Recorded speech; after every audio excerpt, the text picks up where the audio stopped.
Welcome to the Fortified Life podcast, where we learn how to develop a dependency on Jesus in the marketplace. From the boardroom to the bathroom, God is with you.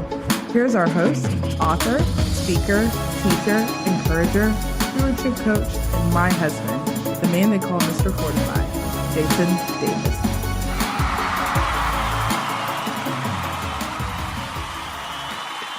What's going on, everybody? What is going on? Welcome to the Fortified Life podcast. I am Jason Davis, aka Mr. Fortify, and I'm excited to bring you another episode. Here on the podcast, we talk about developing a dependency on Jesus and the marketplace, and we bring on various guests who are actively living out their faith. I've got to tell you, really excited tonight because we're going to go to the beauty industry. That's right, the beauty industry. And I'm excited because we haven't had anybody on to talk about that perspective. So I'm really excited to get into the stories.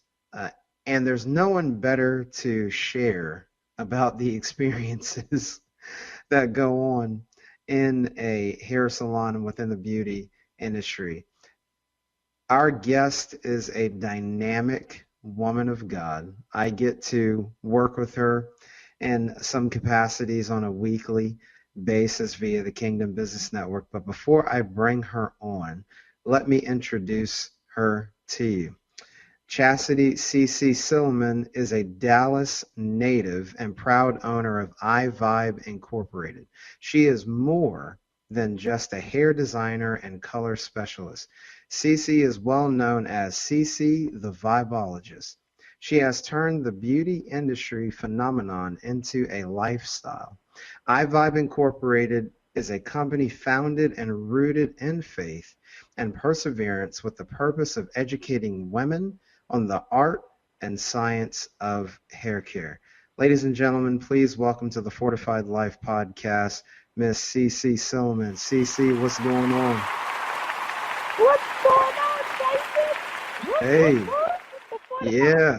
I'm excited to be on tonight. Oh my goodness! I don't know why I'm so nervous. No, this is home field advantage. This is home court advantage right here, CeCe. I'm excited to have you on. Thank you, and I'm excited to be on, Jason. Thank you so much. I love it. Well, CeCe, we get to work together on prophetic planning daily on the Kingdom Business Network, but we're going to get into what you do day to day, and that's why I'm really excited to get to the stories with IVIBE Incorporated. And I love what you said in your bio, CeCe, more than just a hair designer and color specialist. Tell us about IVIBE and how you got started. So, IVIBE is I am victorious, I am intentional, I'm beautiful, and I'm enough. IVIBE, and I always say, do you? And it's just affirming our identity in Christ because we're more than conquerors through Jesus Christ. We are intentional because we serve an intentional God.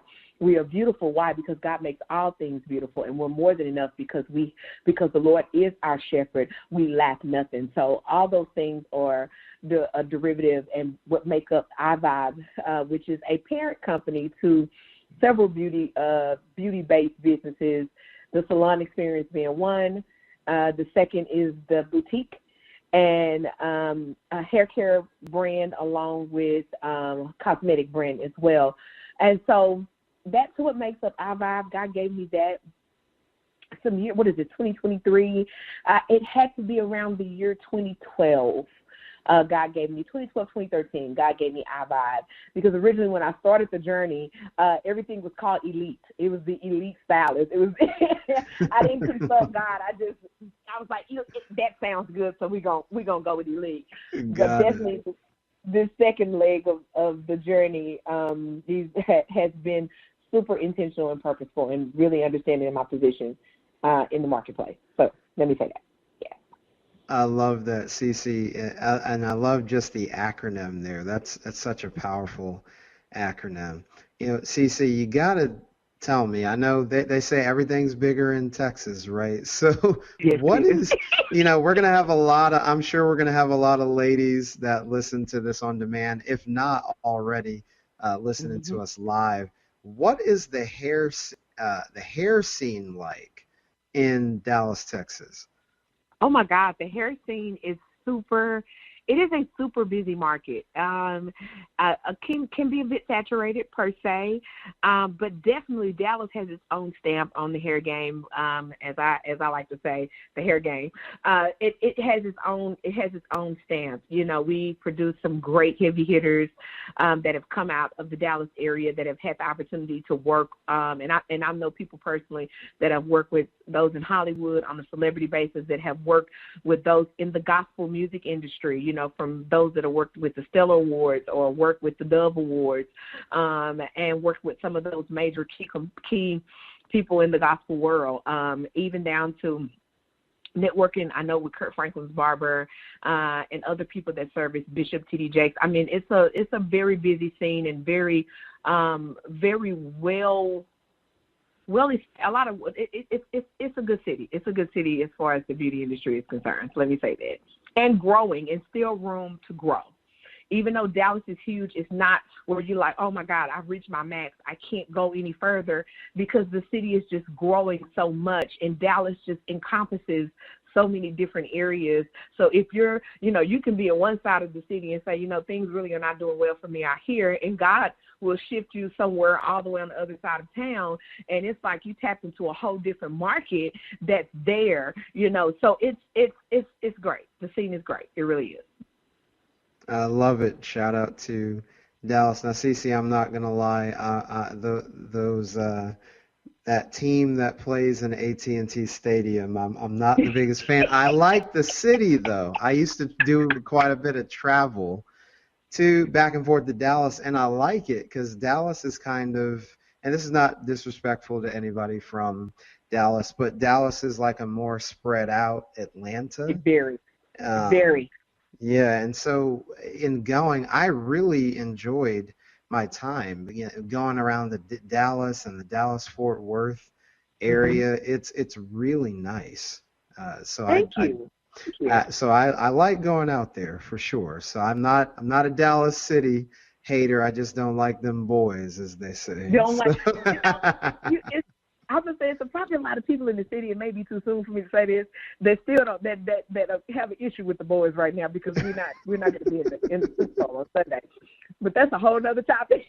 that is, I For was gonna another say, day. If you say Super Bowl, I mean, you're gonna spark a whole lot of debate and different mixed feelings and looks. I'm talking about from diehard Cowboys fans. So yeah, it's interesting. It's always a constant conversation in the city of Dallas. It's about them boys. Absolutely. So, CeCe, you talked about the hair game down in Dallas. What are some of now I'm a dude, so I'm coming into this thing I know what my wife does and I know what I see, but I'm all the way here in Atlanta, right? So, what are some of the trends you're seeing in 2023? Like Oh, what are the ladies doing? What are they rocking these days? Like when women come into the shop, the salon, what are they asking you for? and the funny part, it depends on what part of Dallas you're in. You can get a multiplicity of answers. But what I will tell you from what we see just in my salon and from others that I have the privilege of being colleagues with as well, we get a lot of people that are coming in that are wanting to go back to wearing their natural hair. At one Mm. point, extensions and the wigs and all these lace fronts and laying lace and doing this and that had become really popular.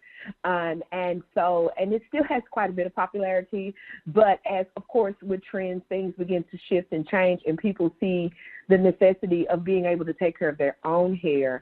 And so we see a lot of women that are wanting to get back to having a great head of healthy hair. I've seen this industry start to transition the younger ones from caring for the natural hair and making it all about the different extensions. And just because we can color somebody's hair hot pink, we probably doesn't mean that should always be the case. So I've seen a lot of that take place, but I've also seen women that want to be able to maintain a good, consistent look and be able to maintain the integrity of their hair. And also recently, I'm seeing more women, especially women of color, that are dealing with alopecia. So a tremendous amount of hair loss and the lack of knowledge as it relates to what alopecia really is and what that means long term to that particular individual. So it's forcing me right now to have to go back and get some more education, because I'm a cosmetologist, and that's great, but you have trichologists, and that's another level up. That they have abilities that I personally don't. I'm not licensed or capable or trained to do, but I want to be able to offer that, because there's nothing more frustrating than to see your hair begin to thin and you're losing it, and it's bald, and you no longer feel like a woman per se. And I've seen women just cry like, I don't know what's going on. What am I supposed to do? And to not be able to fully give them a solution is frustrating to me, because I mean, our hair is our glory. That's what the word says. And here we are losing it. So those are the trends that I personally am seeing. And now it's having me to pivot and be able to now look at servicing a different type of client base that is dealing with hair loss. And we're talking about permanent hair loss where there's not coming back. It's one thing for the hair to break, Jason, but it's something totally different when you say, I'm losing my hair. That means it's coming out, or the body's not producing it, the follicles are closed, so whatever is needed for hair to push through is not there. I mean, there are a multitude of reasons as to why they're experiencing it, but I want to be able to help that woman get to the bottom of what's going on, and if it's something that's permanent, what are your options? What can we do so that you can feel beautiful and feel like a woman, and building her up, not only just on the outside, but being also to speak to that wounded woman on the inside. Because believe it or not, we start losing our hair, we wounded. We are wounded on top of other life issues. So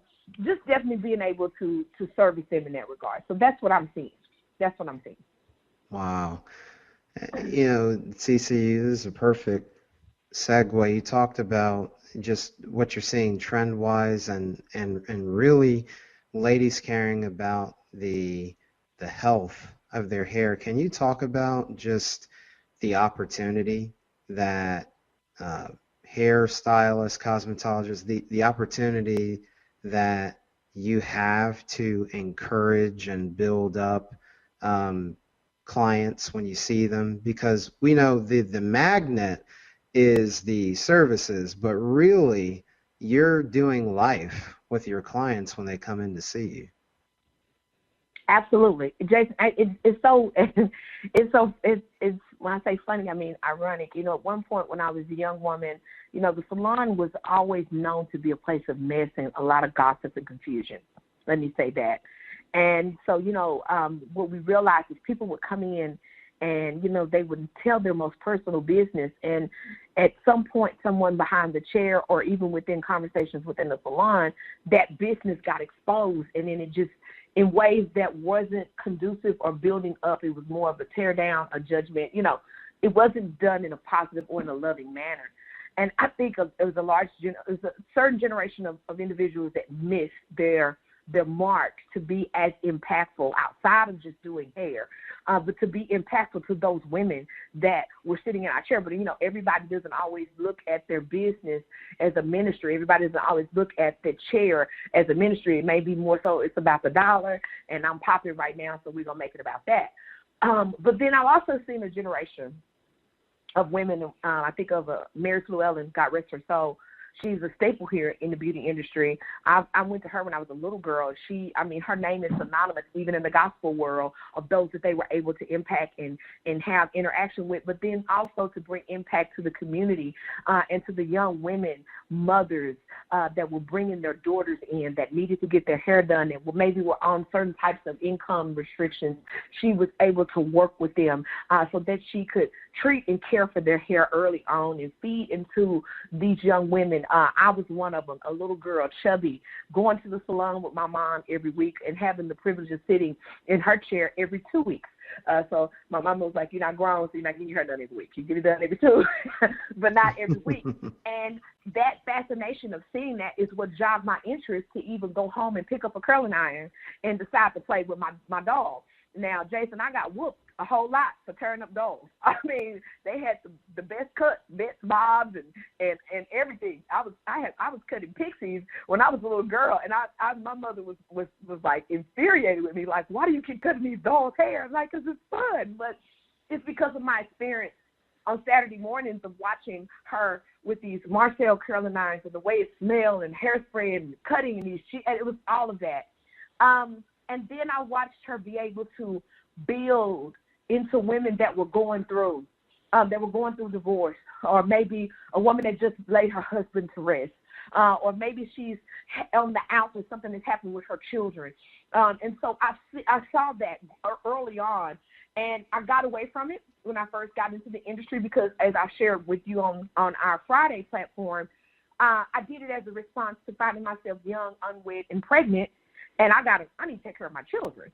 And so it didn't sound like a solid game plan to my parents, so they weren't very supportive right off. And so when I first got in it, it was just simply, I need to feed my kids. I need to take care of my children. I didn't want to be in a position to where I had to be dependent on the system or anything like that. I wanted to be able to give them a decent living and also have the flexibility to be a mom, because I was a very single mom at one time. Let me say that.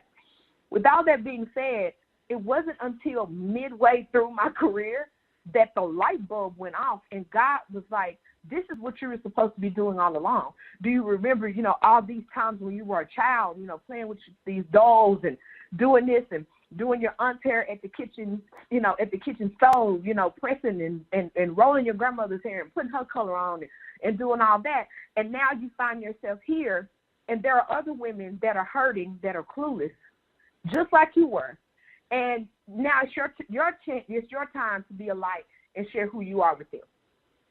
And so that's where the light bulb went off, and it's like, okay, this is more than just hair. It's ministry. It really, really is. And it's not me cramming, saying Jesus down your throat every 5 minutes, but it was more so about an interaction and just giving them a safe space to come in and be unguarded and to relax and to feel like they could share without it turning into a cesspool, a mess, a gossip haven. I wanted women to come in that were, battling through some of life's hardest trials, and maybe they are putting on face to the world, but here is your place of transparency.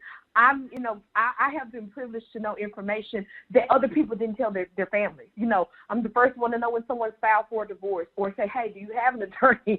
I'm there like, I've had all these scenarios or I've had women that were in their 50s, in their 40s. I've had about maybe 3 or 4 women that have sat in my chair and cried and told me the things they experienced as a young girl, how they were touched inappropriately, molested or raped or so on, or they were a product of this.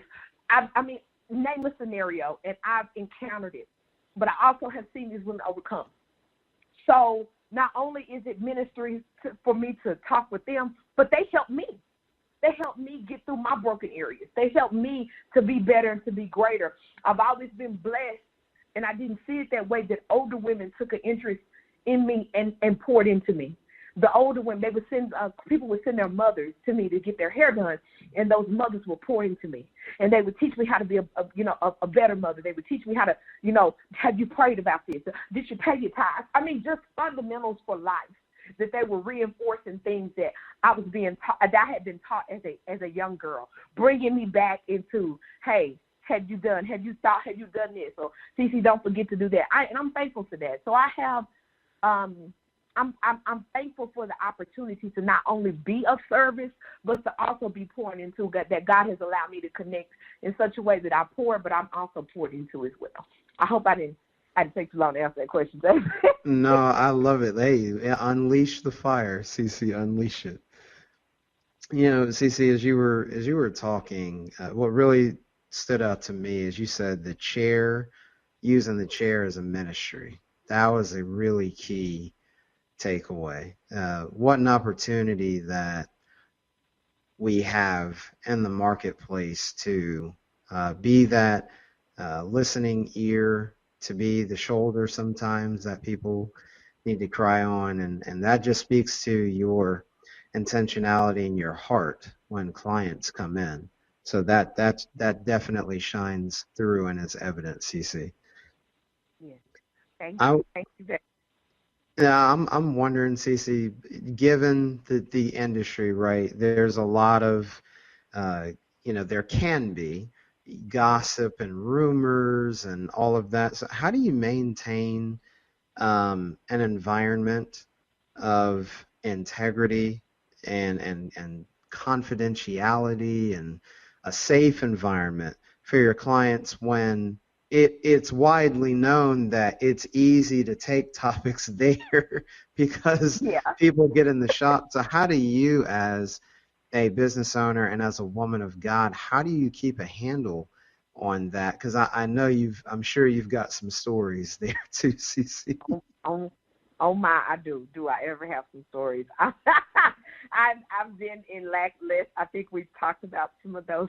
One of those scenarios of me actually being a client on the client end of it with my sons and walking to a less integral environment and having to really pull them out very quickly. And I've also worked early as a young hairstylist. I've worked in some less than integral environments as well. So I always knew, even before I fully dedicated my life to the Lord, I knew early on I did not want to have a place where it was mess and gossip. I just didn't. It's too much. It's too much. It's way too much. And so, really being able to take and control the narrative is setting the tone, the atmosphere, definitely getting up in the morning and having that time with God where you're praying, God, lead me through this day, guide me, God, cover my business, operate through it, and setting the tone, setting the atmosphere. Even when I get into the salon in the morning, with certain types of music, God gave me, no profanity, no this, no that. Certain types of television shows or even certain types of music not being played within that space, just because we want to maintain a certain level of integrity and we don't want it to lead way into things getting, so clients know when they come in, they automatically tell because the tone has been set, via myself, my husband, and even those that I've brought on board that have worked in the space with me. I think I've shared that with you before, that everyone couldn't come work there because everybody didn't match the type of environment we wanted. I've had top stylists that were great and super talented, very popular, but their integrity was not the case. And I know that we're meant to be a light a lot of times, and always we're meant to be a light in dark places, but I also have to have a conducive working environment with those that are going to come in and their clientele with them. So it's about being super strategic with who you allow to come and even operate in the space. One, two, actually I would say that's two. One is it begins with me as the owner and as who God gave to steward the business. So definitely make sure I'm in alignment. Two is who you bring in, and three, being able to even just navigate the conversations with clients and making them feel comfortable and safe in the environment. So they already know how to conduct themselves because the pattern and layout has already been set. And so they feel that when they come in there because it begins with me. And at some point, if I'm off keel, then everything else in the atmosphere is off with me because you get what I'm saying? Because God gave it to me to set the tone, for him to usher him in, to have him come in and have his way. Even with the workers that are working in there, whatever their experience and whatever they're going through, so that they feel like there is a safe space for them as well. So it falls in several different directions, but definitely being able to steward those conversations, that's big time. And you have some clients that want to come in and turn things a certain way, and you just have to wrangle it back in such a loving manner, almost, just throw them off guard, with doing it. And then they automatically know, oh, I shouldn't, maybe I shouldn't have said that. Like, yeah, let's not bring it up. Let's not do that in here, So, yeah, that, and it is a task, let me say that. I'm sure that's an ongoing task. CeCe, some of the things you're sharing, and folks, as you're listening, I mean, CeCe laid out some things about working in an integrity-driven environment that apply to multiple businesses. And so that with your leadership, CeCe, that's some gold that you gave us there. I think some of those things that's wouldn't just be for a salon, that would work for product or service based business. So thank you for dropping that wisdom for us. Absolutely. Absolutely. If I Uh, could, let me yeah, can I yeah, say go ahead. before you go? I want to go back to it, it beginning with me. I think one thing we have to definitely look at one point in my business prior to this current venture we're in, I was a little frustrated with the team that I had that I was working, that was working with me and I had in the salon. And, I was one of God and I was complaining. I was be honest, God, I don't like, I'm kind of in my feelings with God. You know how we do, Jason. We get in our feelings and we have all these little tantrums and God let us get it all out. And he did. But he kindly reminded me, well, what is it that's going on with you? Because they're a reflection of who you are. They're attracted to you for a particular reason, be it good or bad, And so it's being able to distinguish if it's something that I'm seeing within my environment or even with those that I'm in direct connection with that I do not like, if it's consistency, if it's integrity. If I'm less than integral, then I can't expect my team to operate in integrity. So I can't put an expectation there of something that I'm not walking in. Why? Because they are now a reflection of me, because they were drawn here. They were drawn here to work here for, whether it was a popular place or it was the newest place or hey, they want to work with CeCe, whatever the situation may have been, whatever the draw is, whatever's going on with me, then they're a reflection of. So if it's something that I see in them that I don't like that's operating, or I don't like how the environment or how they're functioning or how things are being done, then I need to take a hard look at myself and say, okay, what am I putting out that's causing this cause and effect? Because it didn't come out of anywhere. And sometimes as owners, it's especially I've seen it in the beauty industry, for us to take a look back at self and being able to establish where we need to be better.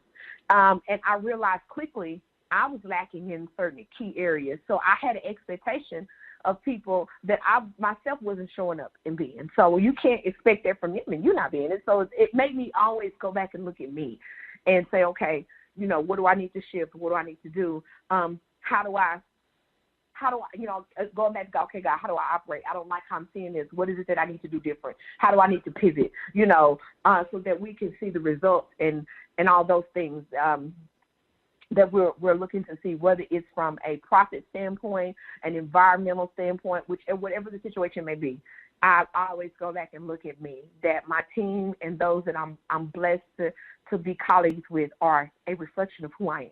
And at some point, if I see something that I do not like, I probably need to look at myself more than I need to look at them, because, again, they are a reflection of me. CeCe, that was some heart surgery right there. My goodness. It starts with the man or the woman in the mirror. That is huge. The mirror. My God. Mirror concept.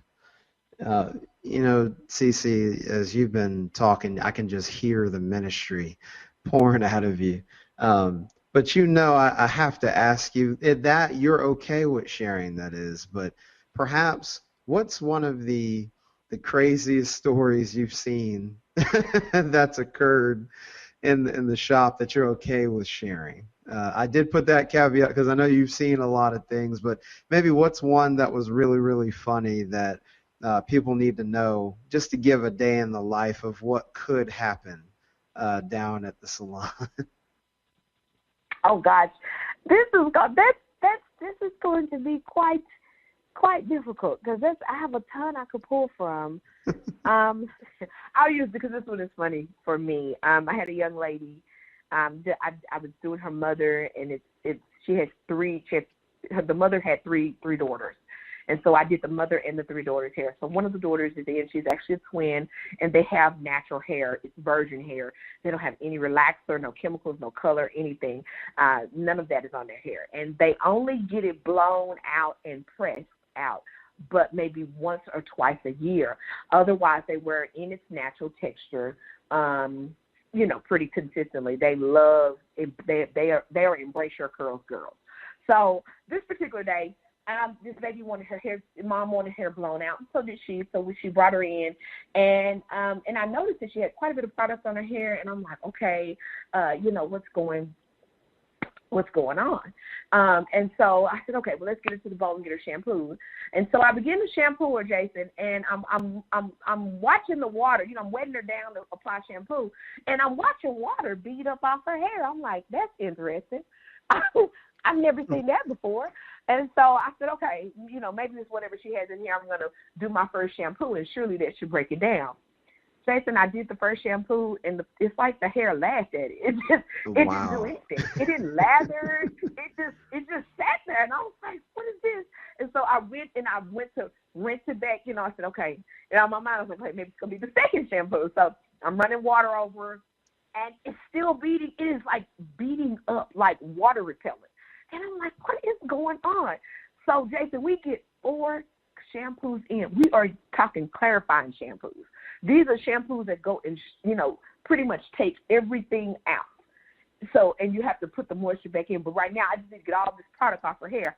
It is doing nothing. And I'm sitting here sweating, and I'm stopped, and I'm sitting here like, oh, my God, what is this on her hair? And so she's sitting there just mindlessly on her phone. And I'm going for the 5th shampoo. I said, okay, this is ridiculous. We are 5 shampoos in, and it is no better than it was the first time. And so I asked her, I said, baby, what is this on your hair? What have you been putting in your hair? And she looked at me, and just unbothered. She said, oh, I've been greasing my scalp. I said, with what? And she said, beeswax. I said, oh, my God. Wow. Why would you grease your scalp with beeswax? She was like, because that's all we had. So I just used it, Miss CeCe. I was like, oh, my goodness. So, Jason, I had to stop what I was doing, go over to the store. I had nothing in my arsenal to contact them to combat the beeswax that was in her hair. I had to go get some Suave shampoo, some vinegar, and some baking soda, and we had to create a paste so we could break this stuff down in her hair. And still 5 shampoos later, it wasn't until we finally got her, it's out. And so, and by the time her mom got back, she had looked at me, she said, CeCe, are you okay? No, I'm not. I'm not okay. Baby, traumatized me today, and in the end, for the daughter, she was none the wiser, but I was genuinely, just frustrated with this child. And so, needless to say, her mom thanked me for taking the time out to just figure out what was going on, not rushing her through. I couldn't even halfway send her out. It was bad. It was really bad. So, of course, that her mother is still my client. That baby is in West Point. She attends West Point right now. She's in the military and doing well. But that's one of the craziest ones I've ever had. And I'll share another that's really impactful. So, and this one is recent. I was at the salon, and one of my older clients came in. And normally when she comes in, she's real spry and vibrant. And so when she comes in, she's there. And so I went to speak to her, and I noticed I couldn't hear what she said. But I thought maybe it was because of the position where she was in the salon and where I was. And so I said, well, I'll just wait till I get up there, to mess with her. And so when I got to the front, and she came around the corner, and I looked at her, and I said, how are you doing today? And she said she could barely answer me. And I looked at her, I said, are you okay? And she went to wave me off and say, just give me a minute, I'm going to be okay. And I'm like, okay. Mm. And so I got her to the bowl, and I noticed she had a look on her face that was really disturbing me. And I asked her again, I said, Ms. Diane, are you okay? And she said, and I'll say her name because if she'll go back and listen to this, and she's going to be glad to share this because she shared it herself. So I'll say her name. And she could barely get her words out. And so she kept saying, but I'm going to be okay. She kept waving me off like she was going to be okay. And immediately the Holy Spirit said, go call her daughter. Stop and call her daughter now. And I got ready to bait off my feelings and said, well, she said she was going to be okay. But her look disturbed me, and I heard what the Holy Spirit said, so I stopped immediately. I went to the front. I called her daughter. I said, hey, this is CeCe. Your mom is here. She had an appointment with me. I said, but she doesn't look good, and she's not able to really talk. I said, I don't think she's having a stroke because I'm looking for the signs of a stroke. her words were coming out, but they were really low. They weren't gibberish. Her face wasn't drooping. So I was like, okay, it's not a stroke. And so as I'm sitting there longer, she gets up, I bag her, and her daughter says, I'm on my way. I said, well, do you want me to call the ambulance? She said, no, don't call the ambulance. She said, I'm on my way. I'll be there in a few minutes. So literally, by the time I got back to the bowl and rinsed out the conditioner I put in her hair, and I sat her up, her daughter was walking in, and she sat down in front of her and asked her what was going on. And my client looked at me and was a little bit frustrated, like, I'm going to whoop you, like, you in trouble. And so I'm like, no, ma'am, you don't look right. Something's going on. I'd rather you go get checked out. I did not complete the service that day. So they go on. She takes her mom. My client's daughter comes back and says, thank you for calling me, CeCe. And I said, okay. The next day, Jason, I get a call from the daughter. Her mother was having a heart attack at the salon. Oh my and they gosh. were rolling her into open heart surgery. Wow. And she began to cry. And she said, I want to thank you. She said, because you paid attention enough to my mama to know that something was wrong with her. She said, and you called me. She said, because otherwise, the doctor said had they had waited any longer, she'd have died because she had 100% blockage. Jeez. And it scared me. I said, oh, my God. So, see, she was sitting there having a heart attack in my face. What if my mind had been somewhere else? What if I had not been in tune with the Holy Spirit? And all these what ifs started going off in my head. But I was thankful that I was able to pay attention, that I knew automatically she wasn't herself. Something's wrong. I'm looking at her face. Even though she's telling me I'm going to be fine, she wasn't. I'm just like, no, you're not. You're not okay. You don't look good. And so she had to have open heart surgery. And they had to, I think it was, triple bypass or something like that, And they had to go in and do all that. And she's since recovered and come back. But even the mom, Miss Diane, called me and cried and said, thank you, CeCe. You saved my life. So I'm not saying I can take credit for that. I said, no, there's nothing but the Holy Spirit, because the Lord told me to call your daughter, to stop immediately, go call your daughter. Because I was getting ready to call 911, but the daughter said, no, I'm on my way. And that was it. So I understand my position even more now behind the chair, because you don't know where anything can happen at any moment. And there she was in cardiac arrest, and what I think a heart attack would look like, Jason, it didn't. I'm thinking like, oh, she would have clinched and she would have, I'm looking for this dramatic moment, and it wasn't. She was in distress. Her face was telling me, but she wasn't giving me the physical indications. Like, she didn't grab any. I'm looking for that TV drama heart attack, krill over. Like, no, she just, again, being in tune with the Holy Spirit and the Lord telling me, go call her daughter. Stop now and go call her. Something's wrong. And so I'm thankful for that. So I understand the position all the more. And it's even pushing us to start CPR training, because what if she had passed out and I wasn't able to resuscitate her or be able to give her some aid until those first responders arrive. So it gives you a different revelation of who you are and where God has placed you very quickly. And I will say that. So those are my two things I'm going to share. Wow. Both were powerful. You had one, a little bit more humorous. I didn't even know you could put beeswax in your hair. I didn't even know that was an option. I know the girl said, I talked about a lack of options, but I didn't even know it was on the table. So I learned something new there. Yeah, it is. They actually use beeswax a lot of times. A lot of Eastern braiders, those that are out of Africa, when they braid with beeswax because it controls the hair. And then two, people that wear locks, it also is used in lock when they're palming, to control and lay that hair down, so that it'll roll in a better manner. It can build up excessively on the hair strand. So it's not always a go-to, but yes, it is an option in the hair industry. Got it. And then, like you were saying, thank God for awareness and discernment that, she was right in front of you exhibiting symptoms, and just being there to be aware and to serve, and hey, something's not right. And yes, you're absolutely right. When the Holy Spirit gives us those prompts to, hey, look into that. Hey, go check on her. And look at that. A life was was saved.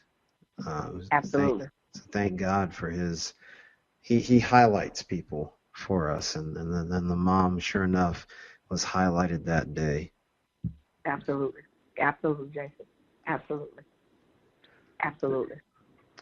CeCe, they call you the Vibeologist, and you probably know I was going to ask about that. Tell us, how did you come about branding yourself that way? And what do you want people to know about, hey, when you see CeCe the Vibeologist, like, this is what's going down? Okay. So, in the industry, everybody has these nicknames, hey, Jason, the elite barber. I'm just using it for example. So-and-so, Right. blessed and stylist. And it's like, okay, well, see, as much as my God-given name, Chassidi, is unique, it is not what I use in the industry, because the little old ladies in the beauty school used to mess my name up, Jason. I mean, they would just mess it up terribly. They called me everything but Chassidi. Cassidy, Shelbi, Cassida, the little chubby girl that worked in the back. I mean, I was everything. I was like, you know what, mother? Just call me CeCe. So I'll say that's how CeCe came about. But then the Vibeologist became when, of course, the salon, we changed over to IVIBE.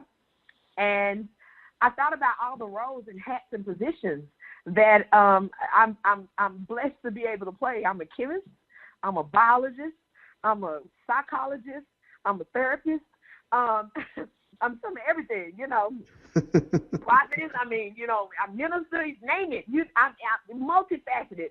So what better way? We're going to put vibes and we're going to put ologist and we're going to make it together, and it's called Vibeologist, because at any point I am one of many hats to you sitting behind that chair.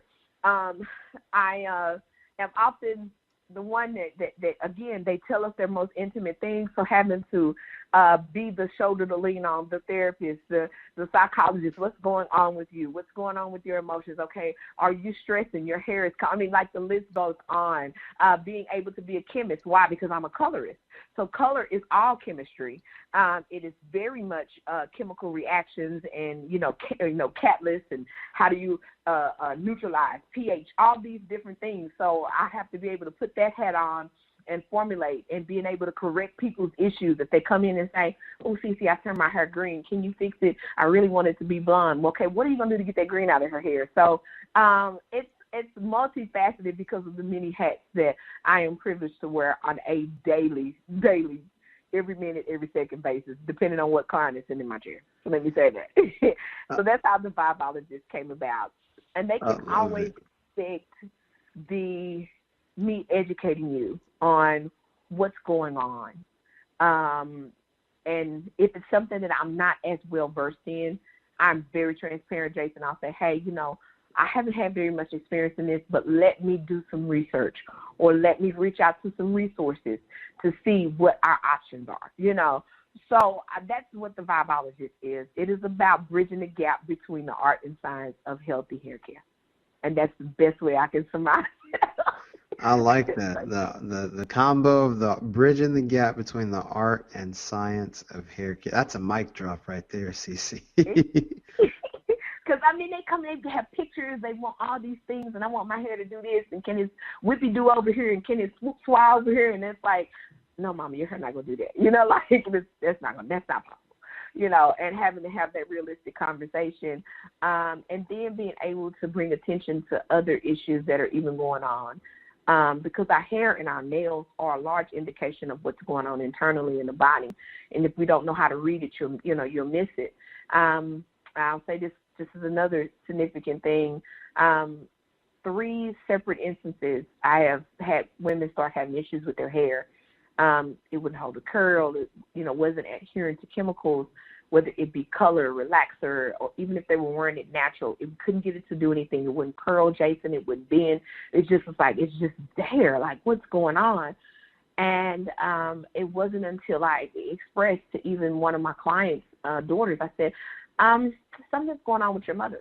I said, because her hair, it's not adhering to anything that we've been doing, and I've tweaked it several times, and it's not doing anything. And she was, having some complaints. Same thing with my grandmother, my grandmother's hair. I'd done her hair for years, Jason, and I watched the texture change, and she, you know, she no longer needed a chemical, and it wasn't the same. It was totally different. It wasn't holding a curl. I could roll her hair on the smallest roller, and it wouldn't do anything. I mean, I could put when I say Lottie Body, it's the type of setting lotion that they can lock anything in. Like, it wasn't doing anything. And it wasn't until later that we found out she had stage 4 cancer. So, wow. Again, the hair told me something's wrong. Something's going on. You need to go see what's going on. You need to go have your levels checked.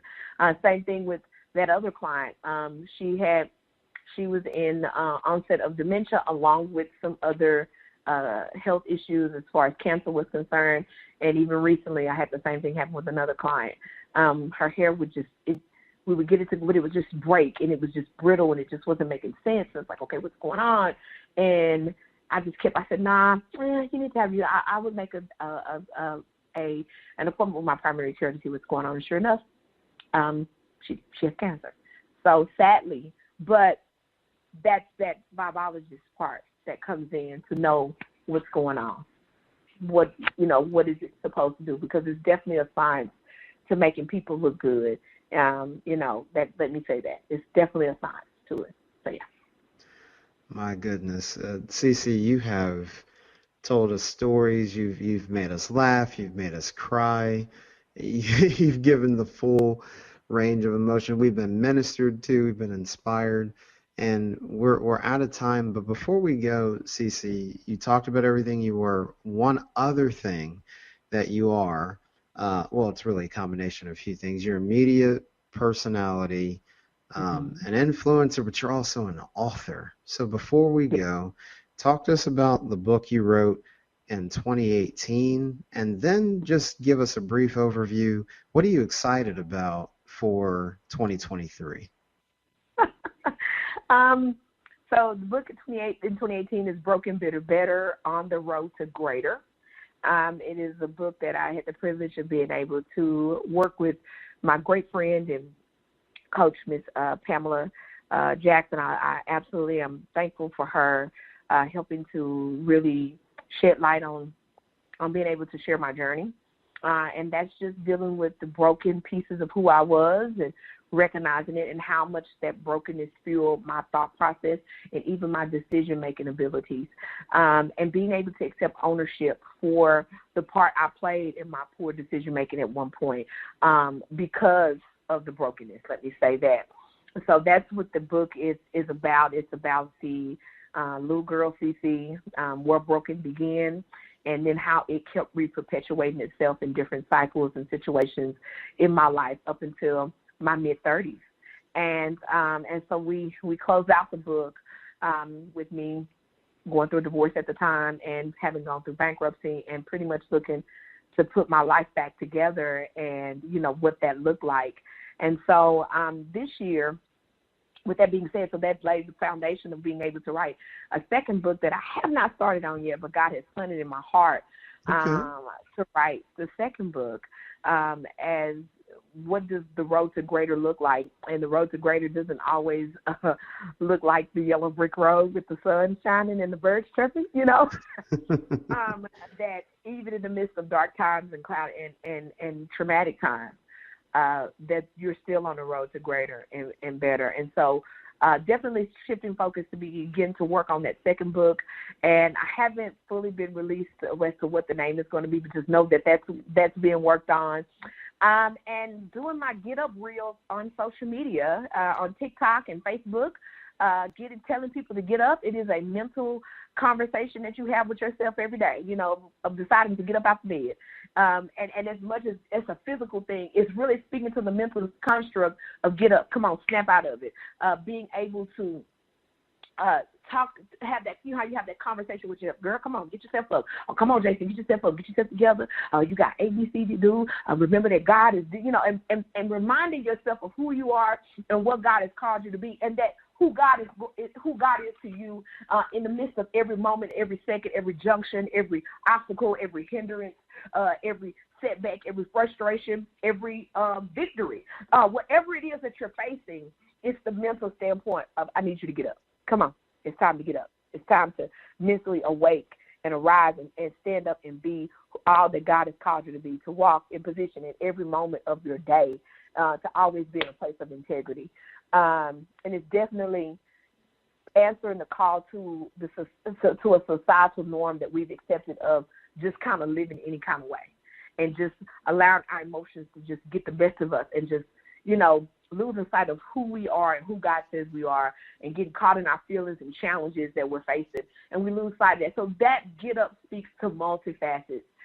So I shared that on Facebook and TikTok.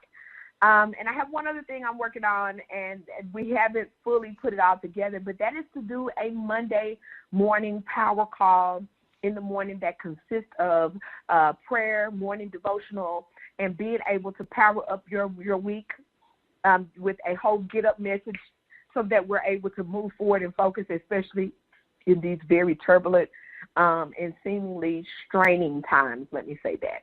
So those are the things I have the privilege of working on right now, Jason. And as other things come, I will be more than happy to share them with you. I love it. I love it, CeCe. You always have a wonderful way of getting me hype and excited, so I love it. Thanks. CeCe, where can people get a copy of your book, CeCe, and then also in terms of contact, social media, how can people find you? So you can find me, of course, as I am CeCe Sillemon across every social platform, be it TikTok, Instagram, and Facebook. Instagram is getting ready to go under overhaul just because the algorithms have shifted. So I am CeCe Sillemon, and YouTube will be launching by the late spring of this year as well. So you can find me on all platforms at I am CeCe Sillemon. And the book can be found on Amazon if you Google my name, or even if you put in the book's title, Broken Bitter Better, On the Road to Greater, it will immediately shoot up and you can order it. So, yeah, and unless they want to come by the salon, if they're in Dallas, and they're more than happy, I'd be more than happy to have a copy on hand for them there. So, yes. Hey, yes. Drop in and drop by. Listen, I'm not in Dallas, CeCe, but I can tell you if I were, I would drop by for sure. And if you do come, don't be a stranger. Please do. Let me know and come by. Please do. Please.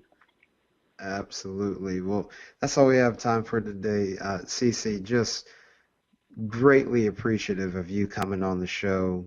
You shared so much wisdom. You told powerful stories and gave a whole word all in one. So that, folks, I told you she was a powerhouse. I told you that. So you've seen the evidence. So CeCe, thank you so much for coming on the show tonight. You are very welcome, Jason. Thank you for having me. I am honored. And thank you to your audience for listening and having me as well. I'm thankful. Thank you so much. Love it. Love it. Well, folks, you know how we end things. From the boardroom to the bathroom, God is with you. Don't compartmentalize your faith in the marketplace. We'll see you next time on the Fortified Life podcast.